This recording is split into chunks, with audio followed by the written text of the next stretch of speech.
નમસ્કાર મિત્રો, આજે આપણી સાથે ગિરીશભાઈ જોશી સીધું ને સટમાં જોડાયા છે. ગિરીશભાઈ જોશીનું આપણે સ્વાગત કરીએ છીએ. ગિરીશભાઈ આંતરરાષ્ટ્રીય બાબતોના જાણકાર છે, વરિષ્ઠ પત્રકાર છે અને સાયન્સ અને ટેકનોલોજીના પણ જાણકાર છે, કાનૂની બાબતોના પણ જાણકાર છે, કારણ કે એમણે કાયદાનો અભ્યાસ કરેલો છે, એટલે બહુમુખી પ્રતિભા છે અને આપણી સાથે નિયમિત રીતે જોડાતા રહ્યા છે. આજે તો કંઈક નોખી વાત લઈને આવે છે. દુનિયાભરમાં જેની ચર્ચા છે એમાં જરા હટકે વાત હોય તો જ ગિરીશભાઈ આપણી સાથે જોડાતા હોય છે, અને આજે જરા હટકે વાત કરવાના છે.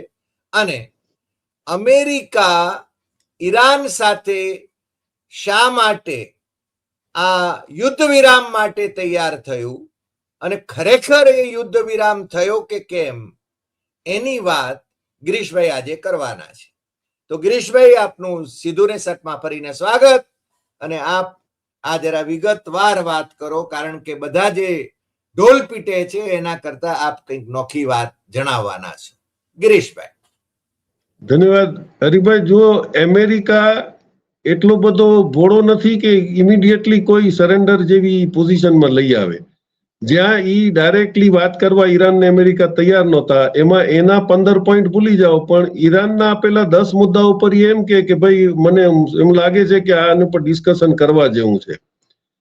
એની પાછળ જે ખેલ પાડી રહ્યા હતા એ એનાથી ખતરનાક હતા. એટલે આજે બધા ચોટી પડ્યા કે હવે ઈરાન વિશ્વગુરુ થઈ ગયું અને અમેરિકા ષડયંત્રોની અંદર અમેરિકા જેટલું કોઈ એમ કહીએ કે સાવ બોગસ છો કોઈ કંપનીઓ, કારણ કે એમના જ સેક્રેટરી એમ કીધું હતું કે being a friend of America is dangerous, being enemy of America is dangerous, but being friend is fatal. તમે એની દુશ્મનાવટ કરો તો નુકસાન કરે, પણ જો તમે મિત્રતા કરી તો તમને ખતમ જ કરી નાખે. અને આ આખું હવે અત્યારે પ્રૂવ થઈ રહ્યું છે ગલ્ફની અંદર, કે જેટલા એમની ભાઈબંધી કરી એ લોકોની પરિસ્થિતિ અત્યારે કેવી છે. હવે એની પાછળનું કારણ કહું કે તમે જુઓ, જેવું એને એનાઉન્સ કર્યું કે ભાઈ હું આને પસાન કાલમાં પહોંચાડી દઈશ, તો 182 ન્યુક્લિયર સાયન્ટિસ્ટો તરત જ બસમાં કાઢીને રશિયા, બુસર પ્લાન્ટ રશિયા સાથેના કોલેબોરેશનમાં ચાલે છે ન્યુક્લિયર ઈરાનનું, એટલે 182 એમના ન્યુક્લિયર સાયન્ટિસ્ટોને કાઢી અને એ તરત જ રશિયા ભેગા એને કર્યા. અને પછી એ જ વખતે બુસરની અંદર ઈરાને 1,80,000 કેઆઈ એટલે કે પોટેશિયમ આયોડાઇડની ટેબ્લેટો વિતરણ કરી. એ પોટેશિયમ આયોડાઇડની વિતરણ એટલા માટે કરે કે જો એટમિક રિએક્શન થયું તો તમારે ઈ ગોળી ખાઈ લેવી પડે, એનાથી તમારે થાઇરોઇડની અંદર ભવિષ્યમાં કેન્સર થવાનો ચાન્સ ન રહે, કારણ કે ન્યુક્લિયર રિએક્શન સૌથી પહેલું તમારા થાઇરોઇડને અસર કરે. એટલે ઈ જેવી આ પાણી છે. એના પછી બધા મુવમેન્ટ થયા, અને મુવમેન્ટ કેવા થયા કે અત્યારે જે પ્રિકોશનરી મેજર લેવાના હતા ઈરાનને, કે અમુક જે ખુલ્લામાં હથિયારો હતા એને છુપાવવાના હતા, અમુક જે હતા એને મુવમેન્ટ કરવાની હતી. આ રિયલ ટાઈમ સેટેલાઇટો, અને ઈ જ વખતે મેં શાયદ આપને ફોટો મોકલ્યો હતો કે એના MCQ-9 જે ડ્રોન હતા એ પાછા એના ઉપર ફરતા થઈ ગયા હતા બંદર અબ્બાસ થી લઈ અને ખર્ગ આઇલેન્ડ સુધી. એનો મતલબ એ થયો કે 51,000 ફૂટ ઉપરથી આ બધું મુવમેન્ટ જોઈ રહ્યા હતા. એટલે એનો મતલબ એ થયો કે એમણે પથ્થરો મારી પાણીની અંદર અને માછલીઓ જોઈ લીધી કેટલી છે. એટલે એને 100% મને જે રીતે એની કામ કરવાની પદ્ધતિ છે, અમેરિકાએ બધું જોઈ લીધું કે આ લોકો કયો સામાન ક્યાં લઈ જાય છે, કયા કયા એરિયાની અંદર એ લોકો ગોળીઓ બાટી. એનો મતલબ એ ખબર પડી કે ભાઈ આ અહીંયા આટલી જગ્યાની અંદર ક્યાંક એ લોકોના ન્યુક્લિયર રિએક્શન્સની સામાન પડી છે. એટલે આ જે એને કરીને 7 દિવસની છુટ્ટી લીધી, એની પાછળ તમે જુઓ તો મોટામાં મોટો ખતરો હતો કે હથિયારો એમની પાસે પૂરા છે નહીં. અને લેબનાન ઓચિંતું જે શોલ્ડર લોડેડ મિસાઇલો લઈને ફરતો હતો અને ફક્ત ટેન્કોને અને બંદૂકથી લડતો હતો, એને ઓચિંતી ફતેહ મિસાઇલો મારવા માંડી. એટલે એમ થઈ ગયું કે ભાઈ આ લેબનાન પાસે ઈરાનનો સામાન આવી ગયો છે, કારણ કે સિરિયા નેગેટિવ રહ્યો છે, જોર્ડન નેગેટિવ રહ્યું છે. એટલે એની અંદરથી ક્યાં મુવમેન્ટ થયું એ તમને ખબર નથી, પણ એ અરેન્જમેન્ટ થઈ ગયું. જેવું એ લાગ્યું એટલે તરત નક્કી થયું કે ભાઈ 7 દિવસ ઈરાનને શાંત રાખો, એટલે આપણે લેબનાનને નિપટાવી લઈએ પહેલા. એટલે આજે છે એ બહુ સરફેસ ઉપર જે દેખાય છે એટલું ક્લિયર કટ નથી. પછી આની અંદર જુઓ તો ઘણા બધા સમીકરણો બદલાતા જતા હતા, કે એને કીધું કે હું 9 કરોડ રૂપિયા લઈશ તમારે અહીંયાથી નીકળવું હોય, અને એ બી બિટકોઇનમાં. હવે આની અંદર ઇન્ટરેસ્ટિંગ શું છે કે બે જાતના વેસલ છે, યુએલસીસી અને વીએલસીસી, એક અલ્ટ્રા લાર્જ ક્રૂડ કેરિયર અને એક વેરી લાર્જ ક્રૂડ કેરિયર. હવે એની કેપેસિટી તમે જુઓ ને તો વીએલસીસી ના લગભગ 2 લાખ બેરલ લઈ શકે છે, યુએલસીસી 4 લાખ બેરલ લે. એની કિંમત છે 1700 કરોડ થી લઈને 1000 કરોડ સુધીની. એટલે એના જે માલિકો છે એમણે એમ માન્યું કે આટલું બધું જોઈએ તો એમાં 9 કરોડ દેવા કોઈ ખોટા નથી, અને એ લોકો બેરલો લઈને ભર્યા, કારણ કે બધા કન્ટ્રીને અત્યારે માલ ભેગો કરવો છે. હવે તકલીફ એ છે કે યુએલસીસી અને વીએલસીસી જે નીકળ્યા છે એ કયા કન્ટ્રીઝ પાસે છે? China, Saudi Arabia, Iran, Dubai, India, Japan અને નોર્વે. હવે આ લોકો જો માલ ભેગો કરે, અને ઈરાન ઘણા વખતથી માલ રાખતો જ નથી, એની પાસે જે ગોસ શિપો છે એમાં ભરી ભરીને સમુદ્રમાં જ પેટ્રોલ પંપ ખોલીને વેચે છે. હવે બિટકોઇનમાં જેવું પેમેન્ટ લેવાનું ચાલુ કર્યું તો પછી સંશોધન કરતા ખબર પડી કે બિટકોઇનમાં સૌથી વધારે માઇનિંગ પણ ઈરાન કરી રહ્યું છે, કારણ કે જેવા તમે પ્રતિબંધ લગાડ્યા તો એને આખો એનો પાવર સેક્ટર જે છે એ ગેસ ઉપર લઈ લીધો, કારણ કે એને ગેસ વેચવાનો નતો તો એને ઉપયોગ કર્યો. એ ઉપયોગ કર્યો, તમને સૌથી વધારે પાવર જોઈએ બિટકોઇન માઇનિંગ ની અંદર. એટલે બિટકોઇન એટલી બધી એમાં પણ એને સક્ષમતા લઈ લીધી કે હવે એને જો કઈ લેવલ કરવી હોય તો એ બિટકોઇન થી કરે તો એ કોઈ પકડી શકે એમ નથી. એટલે ઈરાન ફાઇનાન્શિયલી સ્ટ્રોંગ થતું જતું હતું. આપણે કરન્સીની અંદર બ્રિક્સની મેમ્બરશીપમાં થયા પછી બધા કન્ટ્રીઓ પોતાની કરન્સીમાં ધંધો કરતા હતા, અને એને બહુ સ્માર્ટલી એમ કહી દીધું કે ભાઈ યુઆનમાં તમે પેમેન્ટ કરો. એટલે બિટકોઇન મટાવવા હોય તો એને દુનિયાની જરૂર નથી, ચાઇના જ એને મટાવીને આપશે. એટલે આખું જો એક જે માળખું સેટ થયું હતું એમાં અમેરિકાને એટલી ખબર પડી કે વોર ફ્રન્ટ ઉપર જ નહીં, ઇકોનોમિકલ ફ્રન્ટ ઉપર પણ આપણી ઉપર હવે દબાણ આવી રહ્યું છે. એમાં સડનલી તમે જુઓ તો મેલોની જાય છે સાઉદી અરેબિયા મળવા માટે, એટલે યુરોપિયન યુનિયનની અંદર ફાટા પડ્યા. સ્પેને ચોખ્ખી ના પાડી દીધી કે મારી સ્પેસ તને નહીં આપું. તો તમે જુઓ તો અત્યારે પ્લેનો ટેલેવિવ થી નથી ઉપડતા, કદાચ રિસ્ક છે, અને કાં જે બર્ગન એનો જે એરપોર્ટ છે એ કદાચ એ લોકોએ મિસાઇલ થી ખતમ કર્યા. તો ગ્રીસ પાસે એક અમેરિકાનો નેવલ બેઝ છે, અહીંયાથી આ બધા પ્લેનો ઉપડીને અત્યારે આવી રહ્યા છે. એટલે એને બીજા સેન્ટર પકડ્યા છે. હવે ગ્રીસ એવો દૂર છે કે એને કદાચ કોઈ ડિસ્ટર્બ ન કરે, એની પાસે એવું કોઈ માલ લીધો નથી કે ભાઈ કોઈ એના ઉપર એટેક કરે, એટલે ગ્રીસે છે એને સેન્ટર વાપરવા આપ્યું છે. હવે અહીંયા બીજી તકલીફ શું થઈ રહી છે કે બે કન્ટ્રીઝની અંદર ભયંકર ફેરફાર, એમાં સાઉદી અરેબિયા બિયાયેલું છે. તમે જુઓ તો એક આપણે દરહાન કરીને એક એરિયા છે સાઉદી અરેબિયાનો, એ બેરિનને લાગીને છે, અને એની અંદર સૌથી વધારે ઓઇલ રીચ કન્ટ્રીઝ છે. 1971માં બ્રિટિશે જયારે મૂક્યું બેરિન, ત્યારે એ લોકો એને ઈરાનનો જ ભાગ હતો, એટલે બેરિનને ઈરાનથી છેટું કરી અને એમણે એને કન્ટ્રીનો દરજ્જો આપ્યો, કારણ કે એમને ટુકડા કરવામાં બહુ મજા આવતી હોય છે. એ લોકો યુએઈ પણ એવી રીતે ક્રિએટ કર્યું. એટલે સાઉદી અરેબિયાને પહેલેથી ટૂંકું કરવા માટે એ લોકોએ રસ્તા કર્યા. પણ ધીરે ધીરે ડેવલપમેન્ટના નામે કે અમે લોકો તમને ડેવલપમેન્ટ કરી આપશું, તમે દુબઈને કીધું તમે ઇકોનોમિકલ હબ થઈ જાઓ, સાઉદી અરેબિયા કીધું તું બે બાજુથી તેલ વેચ્યા રાખજે એટલે તને ક્યાંય વાંધો ના આવે. એટલે આ રીતે જે ષડયંત્રો કરીને એ લોકો ત્યાં ઘૂસ્યા, અને પછી એમ કીધું કે તમે રૂપિયા વાપરો, અમે તમારી સિક્યુરિટી કરશું. એ રીતે એમણે પોતાનો માલ લીધો, સામાન બહુ વેચ્યો, એટલે હથિયારો પણ આપ્યા. પણ હવે એ પરિસ્થિતિ ઊંધી થઈ ગઈ છે કે ભાઈ તમારા હથિયારો કારગર નથી. બીજી રીતે જે સિસ્ટમ્સ છે એની અંદર ઘણી બધી સિસ્ટમો અત્યારે પાછળના ભાગમાં કામ કરવા માંડી ગઈ હતી, અને એની બીક હતી કે ભાઈ તમારું જે મોનોપોલી કે હેજીમની જે હતી વોરની અંદર, કે તમારી સેટેલાઇટો, તમારું ઇન્ટરનેટ, તમારું એ બધું ધીરે ધીરે ચાઇના, કોરિયા અને રશિયા ફેલ કરવા માંડ્યા. હવે મેં અમુક તમને ફોટા મોકલ્યા છે, એનાથી તમને એ ખ્યાલ આવશે કે ભાઈ કેવી રીતે આપણે એ લોકો એને કેપ્ચર કર્યું. જી, હું ફોટા તમારી સમક્ષ રજૂ કરું, તમે ફોટાનું એક્સપ્લેનેશન આપો અને એની સાથે સાથે એનું બેકગ્રાઉન્ડ પણ જણાવો, એવી વિનંતી કરું છું. હવે આ જે છે ને એ તમારે આ પેલો ફોટો છે એ એના માટે કે આ લાઈવ છે સવારનું, કે એ લોકોના બધા પ્લેન જે તેલેવિવ થી કે ગ્રીસ થી ઉપડીને જે ઈરાન ઉપર આટા મારતા હતા, આ એમના ટેન્કર્સ છે જે ફાઇટર કે બોમ્બરને રીલોડ કરી આપે હવામાં. એટલે ઈ અત્યારે તમે જુઓ બધા લેબનાન તરફ જવા માંડ્યા છે, કારણ કે એ લોકોને લેબનાનની અંદર ખતમ કરવું છે. એટલે હવે જે બધો જે મારો જે ઈરાન ઉપર કરતા હતા એ અત્યારે એમનું કોન્સન્ટ્રેશન લેબનાન ઉપર ગયું છે, કારણ કે લેબનાન જોડાયેલું છે, અને ત્યાંથી આજે હિઝબુલ્લા છે એ ભયંકર માર કરી રહ્યું છે. પહેલા એ લોકો પાસે એટલા બધા હથિયાર નહોતા, અત્યારે ફતેહ અને ઈરાનની મોટી મોટી મિસાઇલોથી માર કરી રહ્યા છે. એટલે એમને ખબર છે કે કદાચ એને મદદ કરે છે, એટલે પહેલા એમનું પ્રાયોરિટી ઈરાન નહીં, પહેલી પ્રાયોરિટી લેબનાનને ખતમ કરવાની છે. જી, આ એક મિઝાર વિઝન આ મિઝર વિઝન સેટેલાઇટ જે અત્યારે 300 જે ચાઇનાએ લોન્ચ કરી હતી ને એ ખાલી ડેડિકેટેડ ફોર ડિફેન્સ હતી.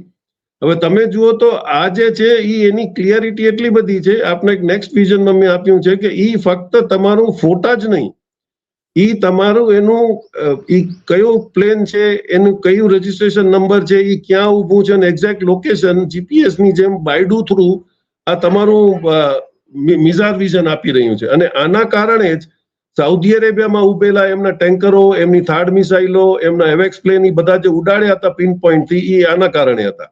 એટલે મોટી ગભરાટ જે અમેરિકા નહીં થઈ છે કે આ મિઝર વિઝન જો ચાલુ હોય, હવે ચાઇનાથી તો ડાયરેક્ટ બાદ ભીડી શકે એમ છે નહીં. એટલે આ બધું જે 7 દિવસનું જે એને હકરજા લીધી છે એનું કારણ આ છે કે આને કેવી રીતે કાઉન્ટર કરવા. એટલે એ લોકોએ અત્યારે સ્ટારલિંકની મદદ માંગી છે. સ્ટારલિંકની લગભગ 8,500 સેટેલાઇટો ત્યાં ફરે છે. હવે એનો કાઉન્ટર બીજા ફોટામાં હું તમને દેખાડું. એક તમે જુઓ તો એ લોકોની એક ત્યાં TGB, હા આ જે છે ને TGB 100CS, આ એક 20 ગીગાવોટ નું એક એવો મશીન છે કે આ ટ્રક લોડેડ છે ને ત્યાં જાય તો એ 20 ગીગાવોટ નો 4 મિનિટ માટે એવા સિગ્નલ રજૂ કરે કે આખા એરિયાની અંદર તમારા બધા સેટેલાઇટના સિગ્નલો ફેલ થઈ જાય. એટલે અમેરિકા જે રીતે એટેક કરે છે આને મોટું પ્રોટેક્શન ચાઇનાએ આવી રીતે આપેલું છે કે એક તો એમને સેટેલાઇટનો સપોર્ટ છે, જે જીપીએસ બંધ કરે તો એ લોકો ફસાય. આને તો કઈ વાંધો, આ તો બાઇડ ઉપર ચાલી જ રહ્યા છે. હવે આ જ્યાં જ્યાં એમને ડર લાગે કે ન્યુક્લિયર પ્લાન્ટની આજુબાજુમાં જો આ લોકો આ TGB 100CS રાખી દે તો તમારા કોઈ પણ મિસાઇલ કે મારવા વાળો આવશે એને એનું સ્પોટ જ નહીં મળે અને એના સિગ્નલ એ વાયર જશે.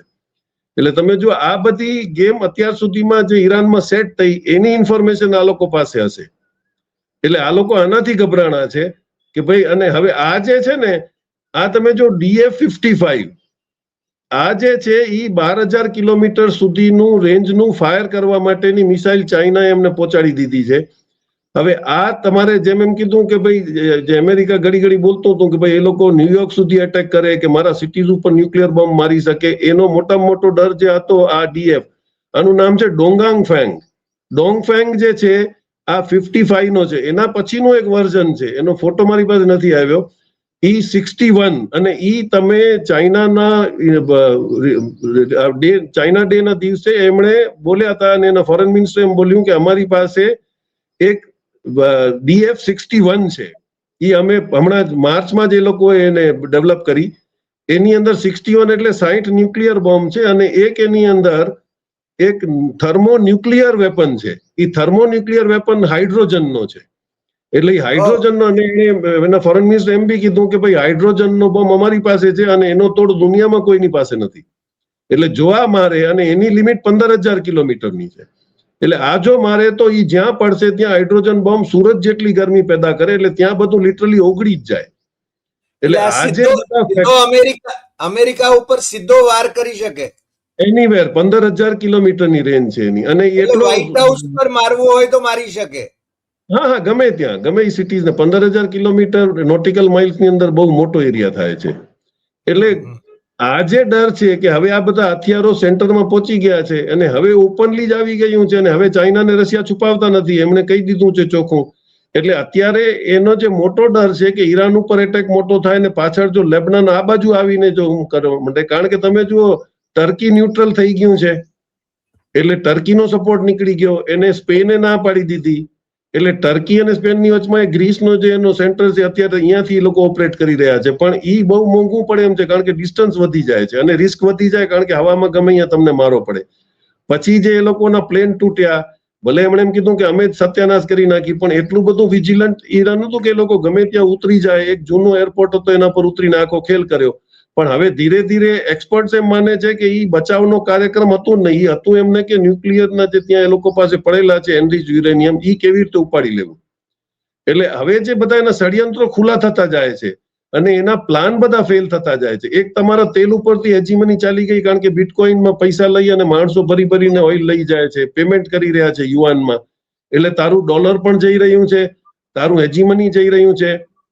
હવે તમે જુઓ તો એણે જે ફાંદો નાખ્યો એનું એક અલગથી ચેપ્ટર જુઓ તો કે સાઉદી અરેબિયાને ડરી છે કે ત્યાં જે અનરેસ્ટ થઈ રહ્યું છે, બેરિનની અંદર 85% શિયાઓ હતા, કારણ કે ઈરાનનો જ ભાગ હતો 71 પહેલા.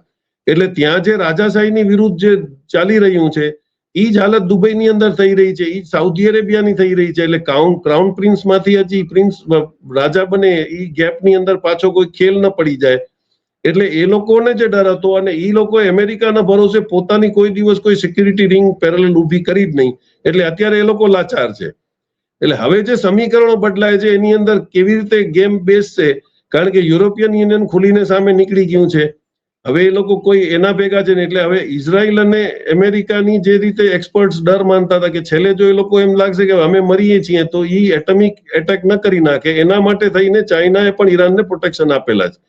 એટલે હવે જે પરિસ્થિતિ છે એ અત્યારે કોઈ રીતે એવું નથી લાગતું કે આને કોઈ કોમ્પ્રોમાઇઝમાં મૂળ છે. આ કદાચ ત્યાંથી લેબનાનમાં થોડું ઘણું બડુકો થશે તો અહીંયા આવી, અને જે રીતે તમે એનો બિહેવિયર જુઓ, એક બાજુ એમ કે છે કે પાકિસ્તાને જે પ્રપોઝલ આપ્યા એ મને મંજૂર છે, આપણે એની પર વાત કરીએ. તરત જ રાતના પાછો એ કે છે કે જે ઈરાનને હથિયાર આપશે એના પર હું 50% ટેરિફ લગાડી દઈશ. એટલે એની નિયતમાં ખોટ છે એ તો હવે ચોખ્ખું જ દેખાઈ રહ્યું છે. અને કાં he is gone out of brain, એને ખબર જ નથી પડતી કે હું શું કરું છું. હવે આવો જે હોય ને એનું નક્કી ન હોય કે ભાઈ ક્યારે શું કરી બેસે. એટલે હવે જે ફિયર ફેક્ટર છે એ સાચો છે કે ભાઈ આને કેવી રીતે, કારણ કે એને એવું થશે કે જો મને કઈ નથી મળતું તો બીજાનું બગાડી નાખવું. અને ઈરાન ઉપર જો એ એટેક કરે તો મોટામાં મોટો એક ઓઇલનો, કારણ કે એને મૂળ તો પ્રોગ્રામ એનો ઈ જ હતો કે ભાઈ ક્યુબા લઈ લ્યો, વેનેઝુએલા લઈ લ્યો, આપણી પાસે ઓઇલ છે, અને ઈરાન લઈ લ્યો, એટલે ઓઇલની હેજીમની આવી જાય તો પાછી દુનિયા મારી પાછળ ચાલવા માંડે. પણ એ બધા પ્રોગ્રામ એના ફેલ થયા છે. અને જે રીતે એને ધાર્યું હતું કે ઇઝરાયલ ઉપર તો કોઈ એટેક કરી શકે એમ નથી, એની બદલીમાં એ લોકોએ ઈરાનની અત્યારે હાલત ગાઝા જેવી કરી નાખી છે. અને હવે એ લોકોને ખબર પડે છે કે જે ઓવરસીઝ ઇસ્લામિક કોર્પોરેશનની મીટિંગ ઉપર ટર્કી જે જોર દઈ રહ્યું હતું એના માટે એ હતું કે તમારે ઓઆઈસી પહેલા તમારે સ્ટેન્ડ નક્કી કરવું પડશે કે હવે તમારે અમેરિકા ભેગું જવું છે કે તમારે જીસીસી ભેગું રહેવું છે. પણ જીસીસી ભેગું ન થાય એટલા માટે જ એને દુબઈ, કતાર, બેરીન બધાની વચમાં ઝઘડા નાખી દીધા. અત્યારે કતાર જ એક એવો કન્ટ્રી જેને ઓપનલી કહી દીધું કે ભાઈ મારે અહીંયાથી અમેરિકન્સ નીકળો. હવે રાહ જોવી પડશે કે બીજા કરે છે કે નથી કરતા, કયા પ્રેશરમાં છે, કોના ઉપર કઈ જાતનું બ્લેકમેલિંગ ચાલી રહ્યું છે. એટલે પોઝિશન બહુ જ લિક્વિડ છે. પણ હું નથી માનતો કે આ સીઝફાયર અમેરિકાએ કોઈ સારી નિયતથી કર્યું છે. He is trying to do something else. એને ડેટા ભેગા કરવાનું કામ કરી લીધું. અને આ જેવી વાત બહાર આવી એટલે મને ડાઉટ ગયો કે ભાઈ જેવી આ લોકોએ પોટેશિયમ આયોડાઇડની ટેબ્લેટો બાંટી છે એનો મતલબ એ છે કે એને ખબર પડી છે, એ ઉપરથી વોચ કરી રહ્યું છે કે આ લોકો કયો સામાન ક્યાં છુપાવે છે, કઈ જગ્યાએ આ ગોળીઓ બાંટી, એનો મતલબ ત્યાં કઈ ખતરનાક સામાન પડ્યો છે. એટલે આનું રિએક્શન આવશે. અને આ ઓચિંતો માર કરવા માટે અમેરિકા બદનામ છે, એના માટે હવે સાવચેત રહેવું પડે. પણ હું માનું છું ઈરાન હવે એના ઝાંસામાં આવે એમ નથી. એટલે ઓબ્વિયસ છે હવે આ ઇન ધ સ્કાય જે કે છે, જે આને આપ્યું છે ચાઇનાએ, આજે છે નિઝાર વિઝન તમારા જીપીએસ અને એના કરતા ઘણો સારો પરફેક્ટ છે. અને એ તમને એક જ જગ્યાએથી બધું આપી દે છે. જીપીએસ માં તો તમારે લોકેશન મળે, પછી તમારે મિસાઇલ કંટ્રોલ રૂમ ને આપવું પડે, પછી મિસાઇલ ત્યાંથી લોડ કરે. આ સિંગલ સિસ્ટમ થી જ આખું ચાલી રહ્યું છે. એટલે હવે યુદ્ધ બડુકાઓની વચમાં છે, ઈરાનને પૂરો સપોર્ટ આવી ગયો છે. અને ફાઇનાન્શિયલ સપોર્ટ જો આપે અને ગલ્ફ કન્ટ્રીઝ જો પોતાની નિયત ફેરવે કે એમને, એટલે અત્યારે પાલો ઈરાનના હાથમાં છે. જો ઈરાન એમ બોલાવીને કહી દે કે ભાઈ મારે તમારા રાજાશાહીથી કોઈ લેવા દેવા નથી, તો આ 24 કલાકની અંદર સેટલમેન્ટ થાય અને અમેરિકાની નામોશી 100% થાય. પણ શું કામ નથી થતું એ હવે ઇન્ટરનલ બહુ ભયંકર મેટરો હશે એવું લાગે છે. કારણ કે તમે જુઓ જેવી આ લોકોએ પોતાની પોઝિશન કતર પછી ક્લિયર નથી કરી, એટલે દુબઈ અને સાઉદી અરેબિયાના ઓઇલ સેક્ટર ઉપર પાછો મારો ચાલુ થઈ ગયો છે. કારણ કે અમેરિકા એમાંથી હજી કમાઈ રહ્યું છે. એ હવે ચોખ્ખી વાત થઈ ગઈ છે. જી ગિરીશભાઈ, હજુ પાછા ભાઈ શ્રી ટ્રમ્પભાઈ નું એડમિનિસ્ટ્રેશન ગ્રીનલેન્ડની વાતો કરે છે. યુરોપિયન દેશોને પાછા બદનામ કરવાનું એને ચાલુ કરી દીધું છે. તમે અમારી સાથે નહોતા, આવા બધા ટ્વીટ છે ને એ અને એમના જે એડમિનિસ્ટ્રેશનના માણસો છે એ સતત કર્યા કરે છે. એટલે તમે જે કહ્યું એ પ્રમાણે આ યુદ્ધ વિરામ એ અમેરિકાનું એક ષડયંત્ર જ લાગે છે, એના સિવાય બીજું કાંઈ નથી. અને પણ તમે જેમ વાત કરી કે ઈરાન હવે છે ને એના જાસામાં આવે એમ નથી, કારણ કે ઈરાન પણ હવે સમજી ગયું છે. પણ હવે આ યુદ્ધ પાછું ભડકે નહીં, કારણ કે લેબનન પર હુમલા નહીં થાય એ 10મી કલમ હતી. પેલા 10 મુદ્દાઓમાં 10મી કલમ હતી. પણ ઇઝરાયલે મને લાગે છે કે લેબનન ઉપર છે ને એ હુમલાઓ ચાલુ રાખ્યા છે, અને ગાઝા ઉપર પણ હુમલાઓ ચાલુ રાખ્યા છે. એટલે હવે તો મને લાગે છે ગાઝાને સાવ ખતમ જ કરી નાખવું છે, ત્યાં મુસ્લિમોને સાવ ખતમ જ કરી નાખવા છે આ લોકોએ. એ પણ જરા વિચિત્ર છે. અને તમે નેતન્યાહુ જો મુસ્લિમો અને ખ્રિસ્તીઓ બંનેને ખતમ કરવા માંગે છે. શુક્રવારે જે પીસ મીટિંગ થવાની છે એની અંદર જેરેડ કુશનર આવી રહ્યો છે. એનું શું કામ છે? આગળ પણ ઈરાને ના પાડી છે કે ભાઈ આના સાથે વાત ન કરે, અને ગલ્ફ કન્ટ્રીઝ બી રાજી નથી, કારણ કે ગાઝા એના માટે ખાલી થઈ રહ્યું છે. એ અને એ ટ્રમ્પનો યહૂદી જમાઈ છે, છે. અને એ યહૂદી છે, હા, જમાઈ યહૂદી યહૂદી. છે, અને એને ગાઝામાં રિવેરા બનાવવું છે. એના માટે તમે અત્યારે આ સફાયો કરી રહ્યા છો, એટલે એ અત્યારે ઓપન સિક્રેટ જેવું છે, એમાં કઈ છુપા. એટલે અરબ કન્ટ્રીઝ એ વાતથી નારાજ થાય, પણ પાકિસ્તાન આની અંદર મોટો પીસ ઓફ કેક ખાવા ગયો છે. હવે એ ભરાઈ જવાનો છે કે નીકળશે, હવે એ પાકિસ્તાનની હાલત પછી જોવાની રહેશે. જી રાઈટ.